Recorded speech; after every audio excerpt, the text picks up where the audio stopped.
Thank you very much. And I'd like to take this opportunity to welcome everyone here in attendance to our luncheon, From Real World to Red Flags. I wanted to just take a minute before I introduce our guests. Every one of us is determined to fight financial crime and to make this world a better place. Crimes such as human trafficking, drug trafficking, illegal arms deals are all tied to money laundering accounts. And this accounts for roughly 2 to 5% of our global GDP. That's roughly $800 billion to $2 trillion. What is lost behind the numbers, though, and I'm sure you've seen numbers reported like this, are the actual lives that are devastated as a result of these crimes. According to the UN, most recently, they provided an estimated number of 40.5 million people that are living in modern slavery or victims of human trafficking.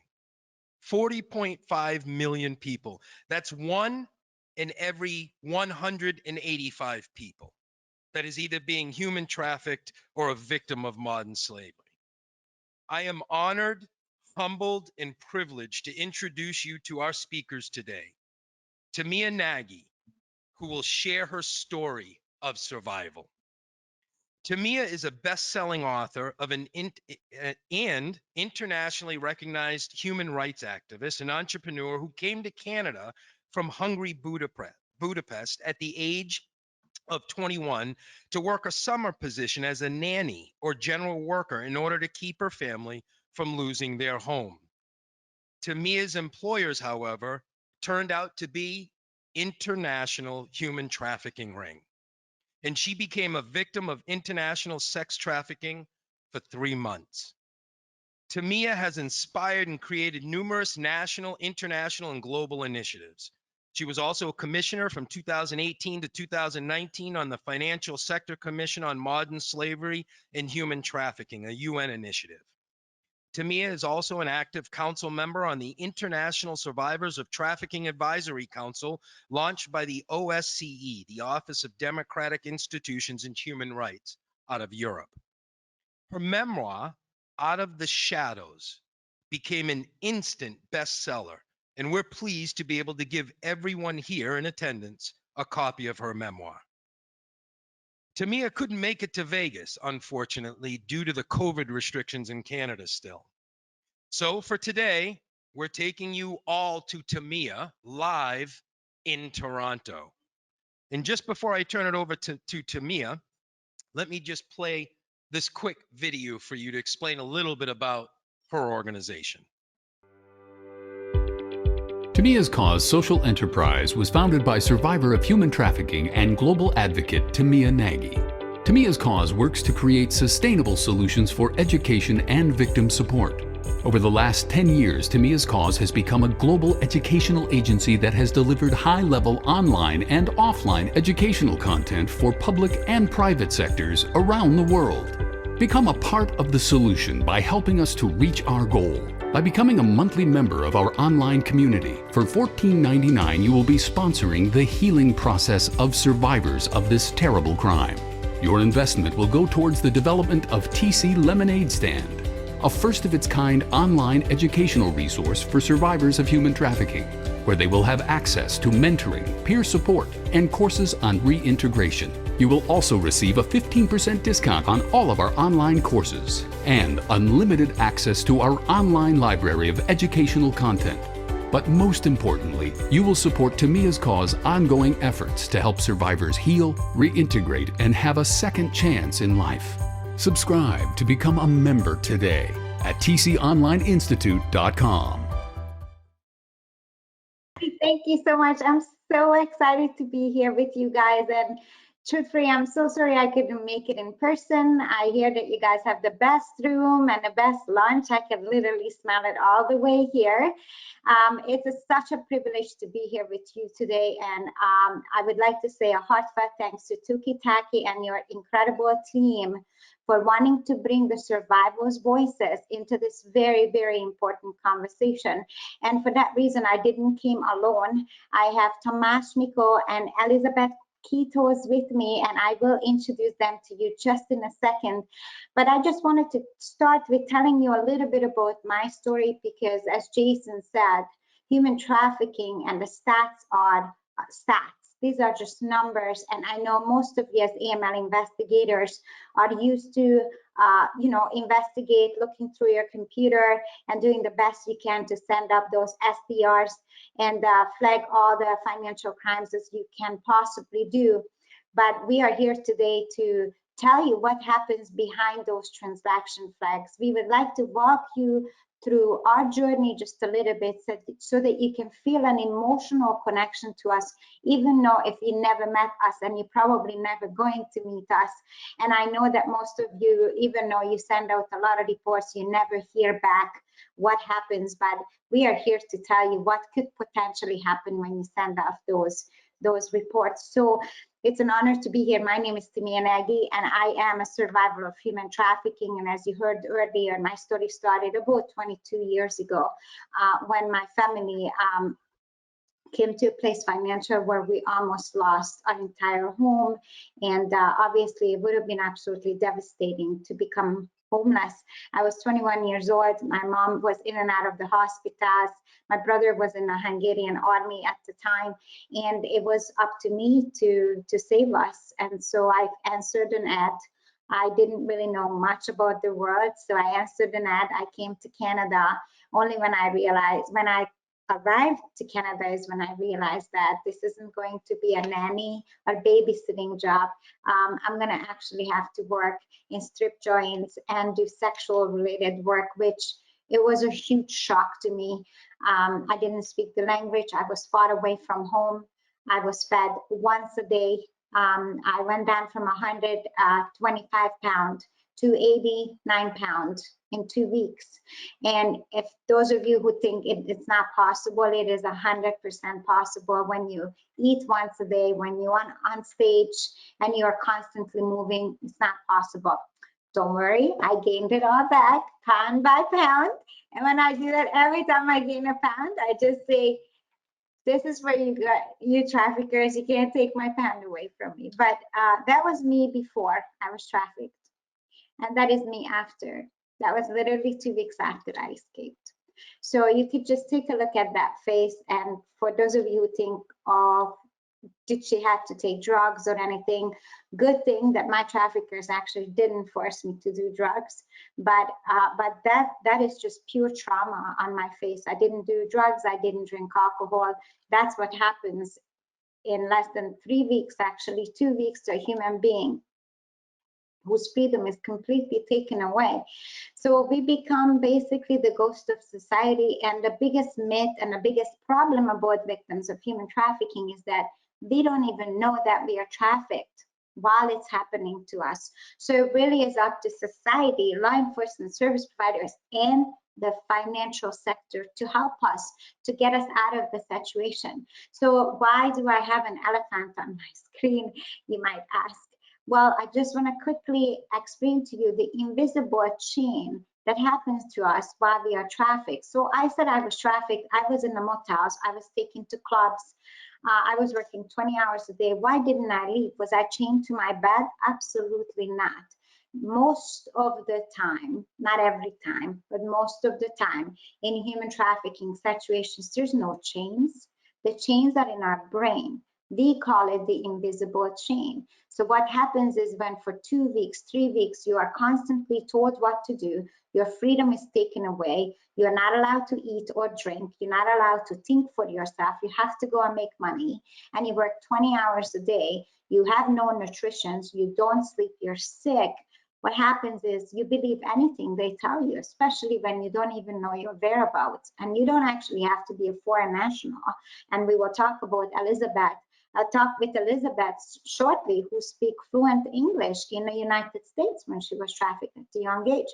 So, but it's all about breaking you down as a human being and as a vulnerable person. So the invisible chain is basically just explaining it to you, just like with the elephants. The baby elephant, when it's getting trained, they put them on a rope, tie them to a pose, and the baby elephant goes for about 3 months with as far as the rope allows it. 3 months later, they take off the rope, and the elephant will never, ever leave that circle. So that's what it means when the trafficker tells us for 2 weeks, you can't leave. If you leave, I'll kill your family, I'll kill your dog, I'll kill your sister, and we won't. You can give me money, you can leave the door open, you can leave me alone for an entire 2 to 3 weeks. I will not leave, because if I leave, you're going to hurt my family. So that's one of the biggest myths about human trafficking. I ended up working on front lines for about 6 years. We had a safe house, we worked with police agencies, and that's when I actually realized that we are losing this fight. We worked on over 500 investigations, and through those investigations, only 18 investigations actually got convicted on human trafficking. It's terrible when victims come through and work through every emotional effort to be at court and only to find 18 convictions out of 500, and this is where you guys come in, and we'll talk about that just a little bit later. But when everybody is asked usually what human trafficking is, I don't like to give the UN protocol. Yes, it's a great definition. We can all Google it. But to me, and based on my humble opinion, human trafficking is a crime about greed. It's as simple as that. Human traffickers are either greedy for money or greedy for power. And when it comes to victims, every single victim has one thing in common. Doesn't matter where you're from, what color, what background, what culture you're from, we all have one thing in common. At the moment when we were recruited, we were vulnerable for something. We were vulnerable because we needed money, property, we felt bad about ourselves. I mean, there's a million reasons, but that's how we met our trafficker, and that's how we ended up being trafficked and had our in complete freedom taken away. And I would like to help to describe to you what happens when we are trafficked. What happens to money? What happens? Where does the money go?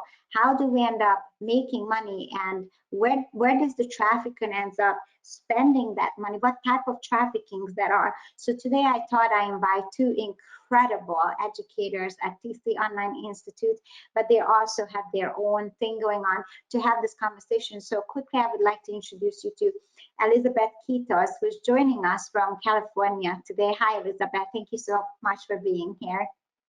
Hi, everybody. Thank you for allowing us to be a part of this event. I'm really honored to be here. Thank you. And Tomasz Miko, who's joining us from Canada. Hi, Tomasz. Thank you for being here.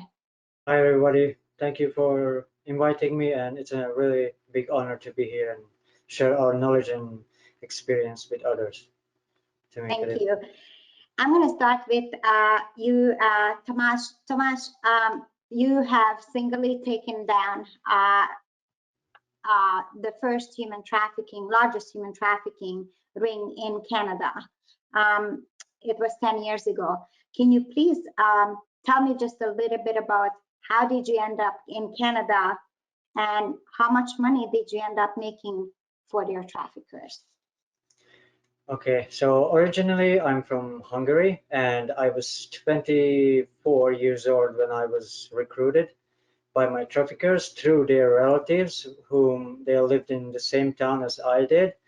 And so they sent me invitation letters, they sent me other type of documents, and they told me all you need to do is just get your passport. So I asked them how much money I can make. They said you can make 3,000 to 4,000, and I said yes. I got my passport, and then without even thinking or having any kind of knowledge about human trafficking or what it is, I just decided to come because of the money.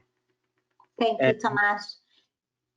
And while I was working with the traffickers, as far as I know, from my knowledge, I approximately made between 10 to 15,000 that I know of, but I'm sure there is more that I don't know about. Thank you, Tomasz. I appreciate your time and your answers. Elizabeth, can you please just tell us a little bit about, how were you end up being trafficked as an American girl in America speaking fluent English? So my childhood was full of trauma and physical abuse, and so which landed me in the foster care system.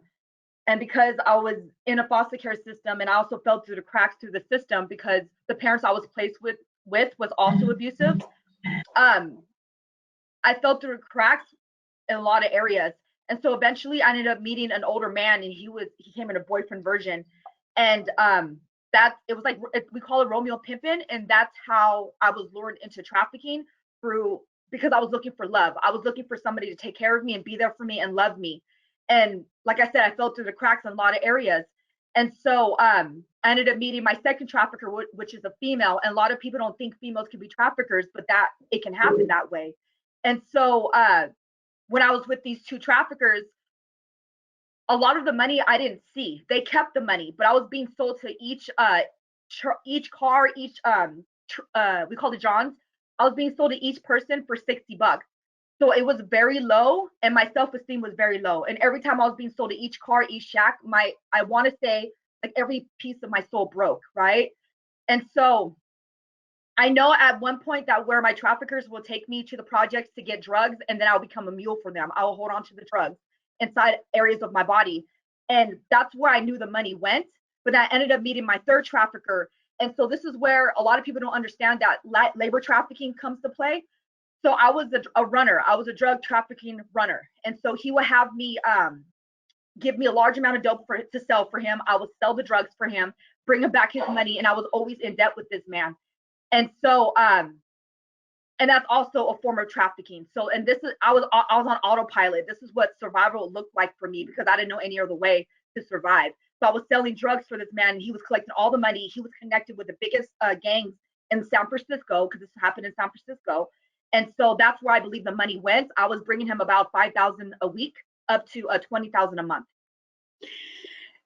Absolutely unbelievable, Elizabeth. Not only you survived your childhood, you survived not one but 3 human traffickers. You put yourself through school. You became an international award-winning advocate, and you started your own organization. I mean, speaking of resilience, so thank you for sharing the story, and thank you for helping us educating the AML community. So I will be turning back to you just with a couple of more questions for the bankers who are watching us today. So Tomasz, I'll come back to you then. So I remember your case very well because I was actually your caseworker 10 years ago, and I remember when your traffickers were arrested, and the traffickers' bedroom, they opened the top drawer and they had all the debit cards for all of the victims in your case, which at the time was 14 individuals. And all of the debit cards had a little sticker on with the password and a passcode. Can you please tell me, how did the traffickers ended up with your bank card? It happened all quick because after I arrived, they right away started doing their own things, like with the immigration papers, with Ontario work documents, and with all the banking. So they took me to the bank place, TD Bank. It was in Hamilton, and I went with the trafficker's wife and his daughter, and they were my translators. So I had no chance at all to send any kind of clues to the person who was working at the bank that, oh, I'm in trouble, can you help me? So it was really hard, it was difficult. So we went to the bank. I applied for the bank card. They got my bank card with my bank account, and then they told me literally I should put my birthday as a PIN code so they can handle my bank account and bank cards. And then after, I had no other choice but to give them my bank card, and they had control over my bank cards, everything. And it's what you're describing is pretty typical. The same thing happened to all of your other workers, as I understand. Thank you. Elizabeth, we'll go to you now. You talked about a lot of money and products being moved. I mean, we're living in an almost cashless society. what was like, did you have a bank account? Did you have to move money around? Like, were there any things that they made you to do that went through the financial sectors, and had they had the training that we are giving them today, they would have caught that something was off? So my first two traffickers, like I said, I never had any of the money. They always kept the money. But my third trafficker, when he would give me large amount of dope to sell for him, I kept the cash. I kept like maybe 1,000 from that, and he got 5,000. And when I would go, there was, like I said, there was times that I was in debt with him because I was an addict myself. I was smoking my own supply, or I would be in a female drug dealer. You get robbed, you get played. So being in that type of life, you're not always safe. And so I was always in debt with this man. So I would connect with other people to make fake checks, and I would go to bank institutions, or I go to check cashing places, and I will come in up for 5 days at a time, super loaded. You can tell that something was going on with me because I was shaking. I had my face was scarred up from the drugs because I was using so much drugs, and I was up 5 days at a time. So you can tell something was up. When I would go into these institutions and I would deposit these checks, nobody seen the red flags. They just deposited my checks, and I left out the building going back to my traffickers. And so so there was times where I was kidnapped. My trafficker kidnapped me, my third one. He kidnapped me, and he took me to another check cashing place, and he threatened me. He said, if you don't cash this checks to pay me my debt, I'm gonna break both your legs. So because of that, and I was kidnapped in his car, when he let me out to go cash a check, I was shaking. I was shaking, I was scared, I was hysterical. And I went into two places. The first place told me go away. The second place I went into, he cashed my check and gave me the money, but didn't ask any questions, didn't see the red flags, didn't notify the police, because you can tell something was up because I was shaking. I was hysterical. Elizabeth, what amount these checks were for, usually? So I want to say each check were about $3,000. Okay, all right. Yes.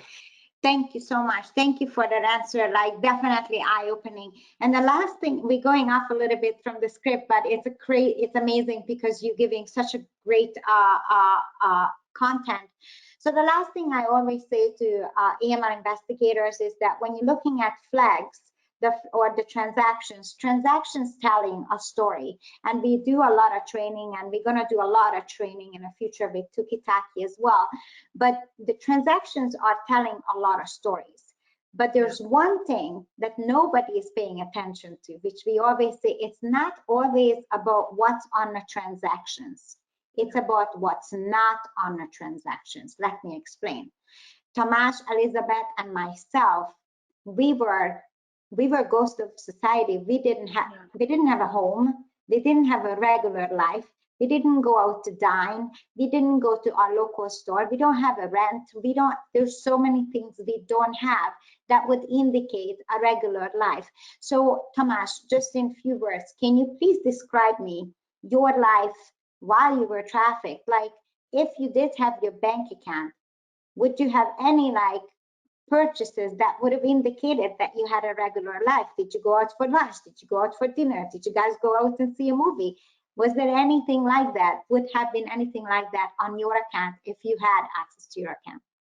If I would have had access to my bank account, I would have probably, went to get some nice clothing for myself, or went to a restaurant. I would have went for a restaurant to eat something or see a movie, or just to have some fun around town. But unfortunately, I didn't have that opportunity because everything was controlled by my traffickers, unfortunately. Thank you. Elizabeth? So in my experience, like I mentioned before, the two traffickers I had in the beginning were and I just want to remind everybody, I was a child at this time. I was 15 years old when this happened to me. So it was cash, and I don't know what they did. Most of the time I didn't know what they did with the money. And so I didn't start getting involved with the finance sector and having a bank account until I got older. And like I said, when I was with my third trafficker, I didn't have bank cards. I wasn't qualified for bank cards. I was only able to go inside to deposit the checks. So, and I didn't really have time to go to the movies. I didn't have time to go out to fancy dinners because I was surviving. And I felt paranoid to go into places because I was on drugs, and I was sometimes I had warrants. So I was really afraid to be even out in the public. Thank you so much. So what we just described, you guys, if the victim does have a bank account, and in a lot of cases they do, you will not see regular transactions that can tell you that they have a regular life, because we don't. And on that note, I would like to thank so much to Tomasz and Elizabeth. I would like to come back to you in a second, and I would like you to please gather your thoughts about your personal message to the audience who's watching us today. But before we go there, I just want to go back and say a giant thank you to the bank industry and the financial sector, because as you listened and as you heard, we fell through the crack when we became victims. We fell through the crack while we were victims, and then we fell through the cracks when we tried to survive. It took us years and years to rebuild our life, get credits, and just the list goes on. You're basically a nobody. You're a ghost of society if you have no bank card and no credit card. And it is hard enough to survive human trafficking, but it's also just as harder when you're trying to rebuild your life and society just won't like you. So this is why we believe that you guys are our society superheroes, because we believe in you and we believe in your power to make us to help us to not only being identified and reported, but also help us to come back to your society so that we can be a healthy members of this society and we can give back. Like today, we can educate you, but there's so many survivors who survived, became bankers, became police officers, nurses, judges, and just the list goes on. So from my personal experience, I would like to thank the banking industry and the financial sectors for caring about this crime. And please know that when you make a report, when you, in Tamash's case, if you guys are able to implement know your customer, KYC implementations around asking more questions, for example, about translators, and the list just goes on, then we can truly prevent and eradicate this crime together. And Tomasz, I would like to go to you, and I would like to see if you have any personal message to our audience today. Yes, thank you. First of all, I would like to thank every person who's attending the webinar, and I would like to thank for me being here. I believe if we share our knowledge and if we work as a team and we share our lived experience from a survivor's perspective, we can make a difference. It's probably not going to happen today or tomorrow, but eventually it's going to happen with time. And I know all of the people working really hard, doing their very best. And I would like to thank you all for all of your hard work. Just don't give up on us. And there's always a light at the end of the tunnel. And thank you for everything you've done. Thank you, Tomasz. Elizabeth? So I just want to say thank you for having us here. It's an honor to be here to be able to share our story to help others and bring awareness around this issue. So I want to talk to the financial sector and the banks that are here today, just to let you know that just get connected to your community, know your the organizations, the nonprofits that are around your area that can help with individuals that are high risk for trafficking or that identify with trafficking. If you come across an individual that comes to your organization or your bank or wherever you are employed at, and you see the red flag, do something about it. Try to see if you can build a rapport with that individual, or if you have to contact law enforcement, make sure you let the law enforcement know what you learned today and how they need to come from a compassionate model and empowerment model and not from a criminalizing model. So what you've learned today, tell your peers, tell your family, and be that voice that we all need, right? For those that can't speak, we're here literally causing a domino effect, continue to spread awareness and end human trafficking. Thank you. Thank you so much. Tomasz, Elizabeth, if you don't mind to stick around just for a little bit, because we're gonna try to see if we have questions and answers. And we still have about 15 minutes left from this session. And I would like to take that time to kind of explain a couple of things, again, really related to back into to your industry. So now you heard from Elizabeth and you heard from Tomasz, and now I hope you, and from me, you have three faces. Now you can say that you have actually virtually met and connected with 3 survivors of human trafficking. And you heard earlier from Jason about the 40.5 million human trafficking victims in slavery today.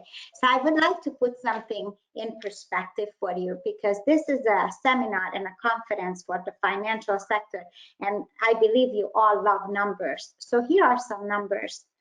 One of the reasons, and the number one reason, is why we would like to invite as survivors the financial sector and members of the financial industry to fight this crime is, number one, is because lives are literally shortened or taken or completely derailed by this crime. I'm not saying other crimes are not important, but all of them are very important. All I'm saying is that to recover from human trafficking could take 10, 20, 30, 40 years. And it's not just the victim that's being affected by this, it's the family, it's the immediate family, it's society. In my specific case, I left Hungary. I could never go back. I left my brother behind. I left my cat behind. I know for those of you who have cats, you might understand how hard that was, and I could never go back. In Tamash's case, if you're okay with it, Tamash, I would like to share. In your case, Tamash left, couldn't go back.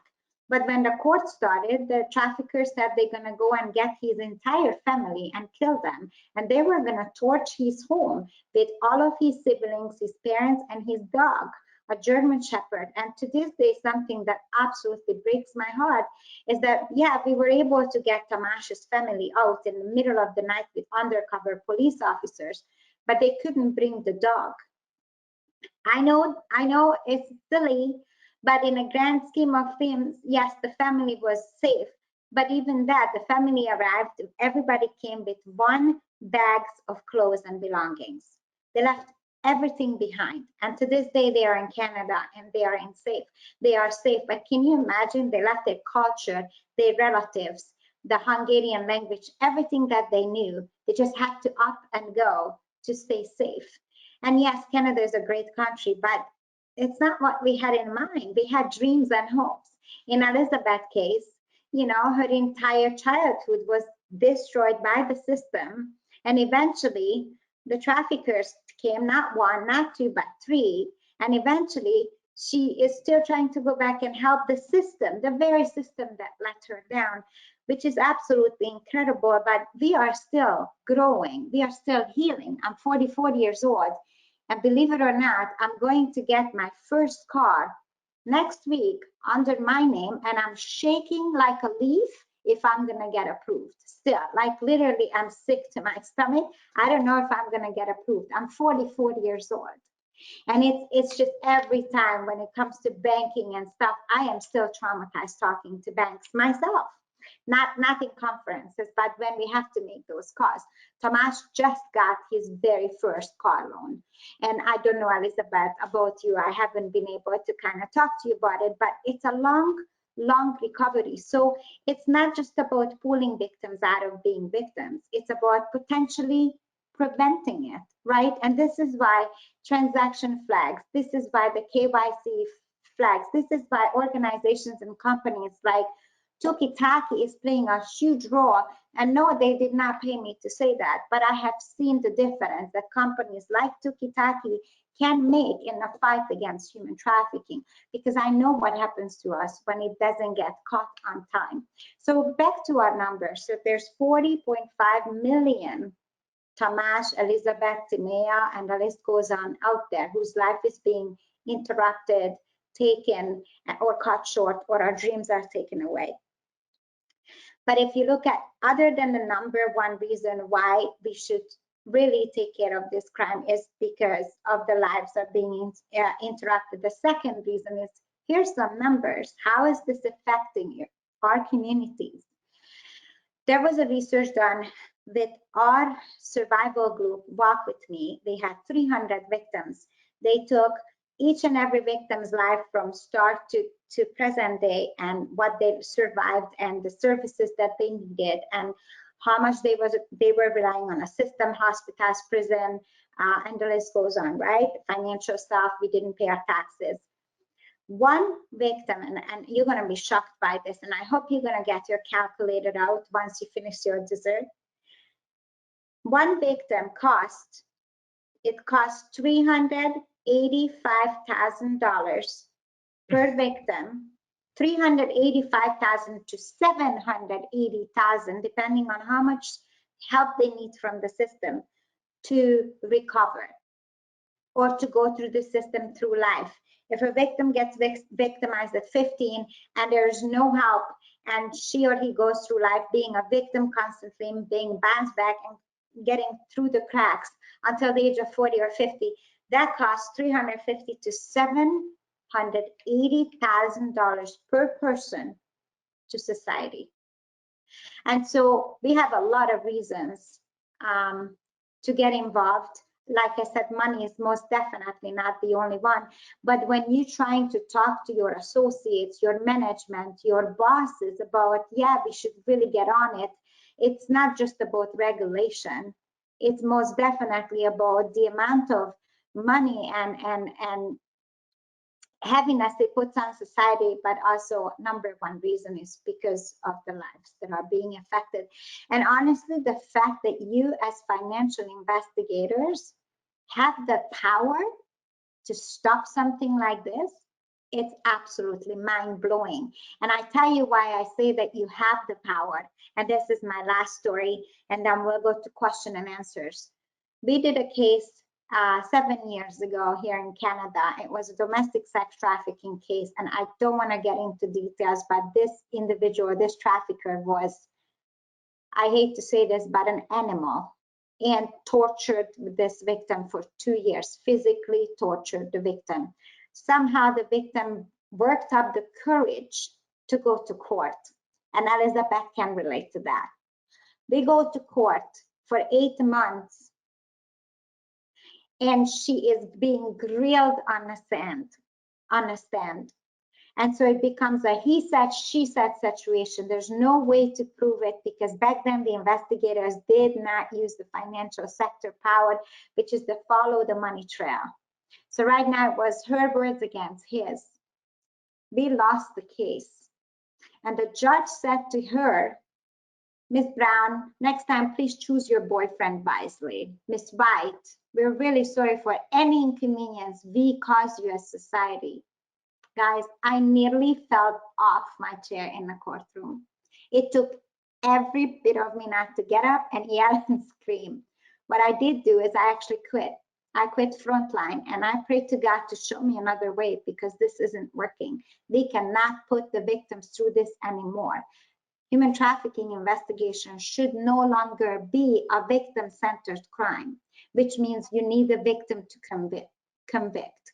In my dream, and I know Tamas and Elizabeth will agree with me, my dream is we go to court, victim doesn't even have to testify because we will tell all the stories through the financial sector, through AI, to social media. We will tell the entire story before she or he even comes on a stand. And there is going to be nothing more left to say. So I hope you're going to join us in that dream and join us in this fight. And as you're finishing your dessert, I would like to thank you so very much. And I would like to have Tamas and Elizabeth say just one more words, just kind of based on everything I said, and then we'll hand the floor back to Jason and see if we can take some questions. Elizabeth? Yes, thank you so much. This is like, it was powerful what you were saying, you know what I mean? Because like, we just need to be together to like work towards ending this, right? And I also want to piggyback on what you were saying, like it takes years for us to restore our lives and to get back to society and rehabilitate. You know, like I barely just got out of the check system. It took me years to get out of the check system because I was placed in the system because of the checks I was cashing.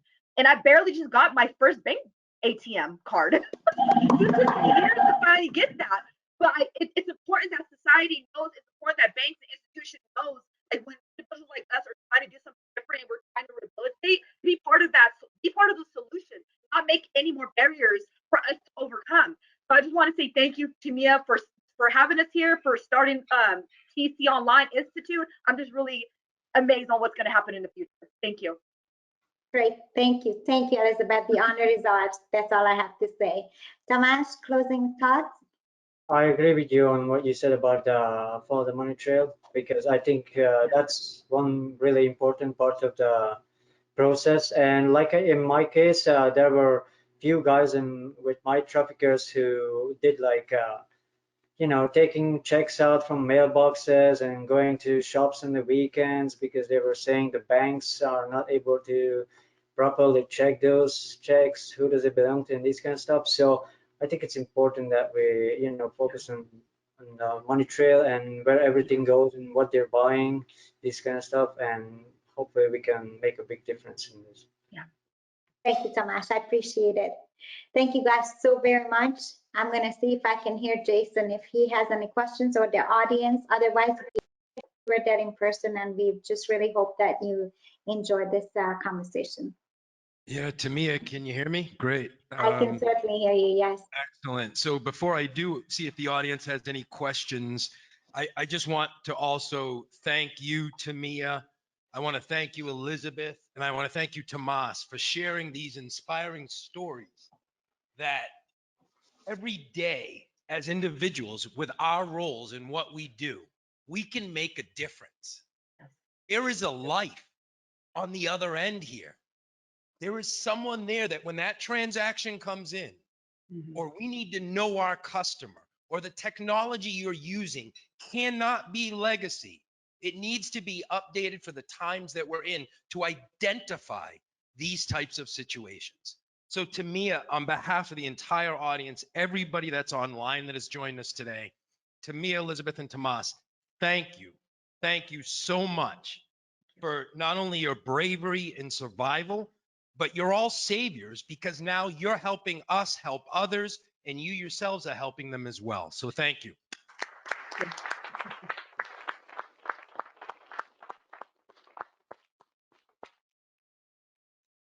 And I would like to also add at Tookitaki, we're proud to be doing our part in tackling these issues and these crimes. So I'm delighted to let you know publicly for the first time today that Tamiya will be collaborating with Tookitaki and advising on new topologies that will be put into the TRM system and incorporate those real world red flags that as an AML community, we should be focused on to combat financial crime. But let's do this. Does anyone have any questions for our guests that were here today? Does anyone have any questions that you'd like to ask the guests? The microphone is live. Seth will bring the mic to you if anyone does.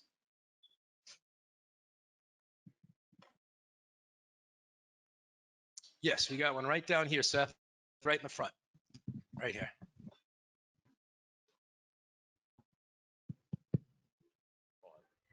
Hello, my name is Wadia Jackson. I work with Sardine Corp. It's a fraud-related investigative tool. I have experience and background in crypto. So my question is related to, have you guys seen or interacted with cryptocurrency with your, well, I don't know if traffickers is the appropriate terminology? Yeah. Because I've performed investigations on the blockchain, and I've seen how nominal amounts like $20, law enforcement has requested that we send that information to them, because even as a BSA officer or working in compliance in the banking industry, we don't usually send those nominal amounts, but it's a high risk indicator because you see the hops on a blockchain and everything like that. So I wanted to know from your perspective and your end of being in the, unfortunately, how do you see the interaction with crypto as, Yeah, thank you very much for the question. And if Tomas and Elizabeth is okay with it, I'll go ahead and answer this one if you're okay with it. If you have anything to add, please just put it in the chat and I'll give you the floor. Personally, I did not, there was no crypto at the time when I was trafficked. But what I can say is, and there was no crypto when Tomas was trafficked. And then Elizabeth can nod or shake her head. Yes, there was crypto. No, there was no crypto. But I can tell you this, we are working with survivors of human trafficking today. And we also work with law enforcement. So the only thing that I can add is that while the behavior of the crime did not change, it's definitely floating into the crypto world as well. We have seen cases in crypto 100%, and we are also seeing that it's a very slow transition. So the majority of the traffickers in North America specifically that are within a domestic sex trafficking, I would say majority, I'd say 60, 65, 70% are still old fashioned, and they still using, you know, bank cards, Visa, e-transfer, money transfer from Walmart. They're using cards. This is still kind of old fashioned. And the 20-25% that are starting to cut up on crypto are the one who's kind of getting involved. And we have most definitely seen it in the domestic sex trafficking cases. And when it comes to what's the difference, there really is no difference. Crypto is being used by traffickers in the gaming industry, so they kind of using it within the gaming industry, the video games. They use it to pay ads, and then they also use it to pay out their associates, like the drivers or the intimidators, as we call them. So yeah, and the amounts that you are talking about makes 100% sense. Those are smaller amounts, even like a $20 amount that I would imagine they use it for ads, because it's so much easier to buy ads in these days with cryptocurrency than Visa cards, because all these web companies that are like the new Backpage kind of websites are now using different kind of payment methods as well, so that they don't get shut down by the regulators. I hope it was helpful. Excellent. Thank you, Tamiya. Any other questions from our audience? Great. Okay. Well, Tamiya, Tomas, Elizabeth, thank you again so much for helping us. We will be, if you're interested in learning more about the topologies, as an example with what Tookitaki is offering, we're at booth 617, so feel free to stop by. But I also would like to personally thank all of you for taking your time today at your lunch to come and join us for this great session. I certainly appreciate the time, appreciate our guests, and I hope you have a wonderful conference. Thank you. Thank you. Thank you. Thank you.